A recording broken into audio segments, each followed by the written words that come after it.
Hi everyone, Jan Fursdon here from Fursdon House. Happy spring. It's been a while since I've done a video. We've been making masks and what have you for everyone who can use them. And we just needed to take a break. So this is how I took my break. I needed to do something creative. And what I've done is made tags. And I got this idea from two different people, and one of the main one, unfortunately, I have no idea who the person was. This was about 2 years ago. I saw a video, and she had a tag that had something similar like this, and it was smaller. And I took a screenshot of it and failed to get who actually did it. And so that was kind of upsetting when I went back and was looking for something to do. I can't give her credit. But if any of you recognize this, please let me know if you recognize the person who actually came across this. And then recently I found another lady who had, and do I remember her name? Of course not. But I will find out her name and I'll put her link below. But what she did, she took tags like this and actual flowers. But then she took photographs of the tags and then sold them as digital tags. So I thought that was really neat.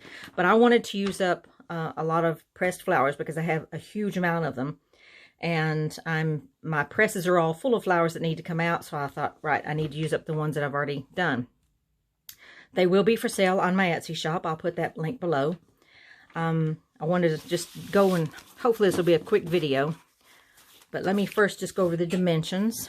They're about just over 3.5 inches wide and about 6 3/4 inches long, and they all use up some beautiful vintage seam binding that I got from my friend Randy, Miss Mermaid. Thank you, Miss Mermaid. We were at a retreat last year, and she generously gave all of us this beautiful, colorful seam binding. I just love it, so it came in perfect. So I'm just going to flip through these real fast. It's just a mismatch hodgepodge of just flowers, and it was relatively easy to do. I mean, it wasn't difficult at all. It was just playing around with them. All of the backs are the same, so I'm not going to flip them all over, but you can see they all look like this. So there's the first one. There's a mix of pansies and paradigm hosta and clover and azalea, and you just name it and it's probably in there. This one's ferns and ironweed, and just a lot of fun. Vinca, I recognize Vinca, and moss rose and bleeding hearts and clover. Dandelion. I was really pleased with them. I thought they came out really well. And that is a Lenten rose. Lenten rose, I can't even say it correctly. And what we also call Queen Anne's lace or Bishop's lace. There's some more of the Queen Anne's lace. And all I've done was just place them gently on here, put a dab of glue to hold it down in place, and then I put acetate over it and then just stitched around it. That's all I've done. Nothing special. And I was very pleased with how they turned out.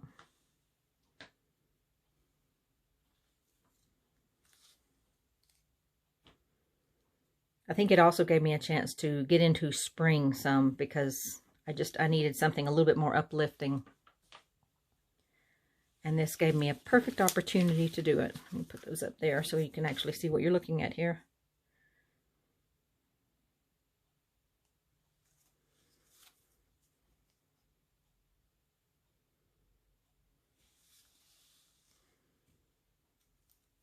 Here's a rose. It's about time for me to pick some rosebuds.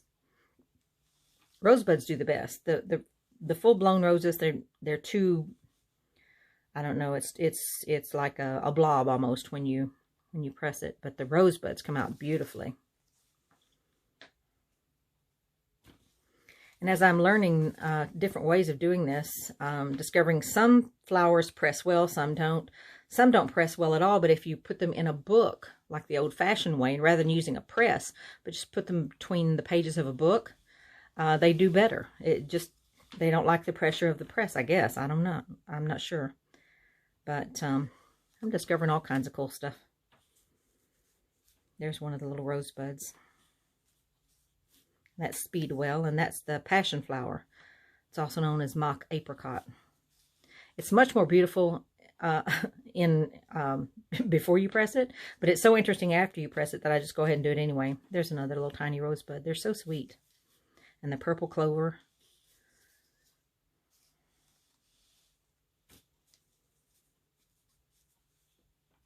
And there we are. That one was called a pom-pom, and it was the only one out of about 6 that turned out correctly. So we won't be doing pom-poms very often. But anyway, there they are. Let me get them all back in focus here. As I said, they are for sale on my Etsy shop. I'll put the link below. And I'll also put the name of at least the one lady that I got inspiration from. Where she actually did this, but she took photographs of it and then put them on her Etsy shop as a digital print. And they turned out really well. I mean, when I first saw them, I thought, whoa, those are real. And they weren't. They were a print. So it was really neat. And then, again, if anyone recognizes someone else doing this work before you've seen this, please let me know, and so I can give full credit where it belongs. Hope you're all being safe. We're getting through this. We're going to get through this. It's just patience and a lot of fortitude and a whole lot of patience. But mostly it's faith. God will take care of us. So take care. Have a blessed day. And happy Saturday from Madison, Alabama. Take care. Bye-bye.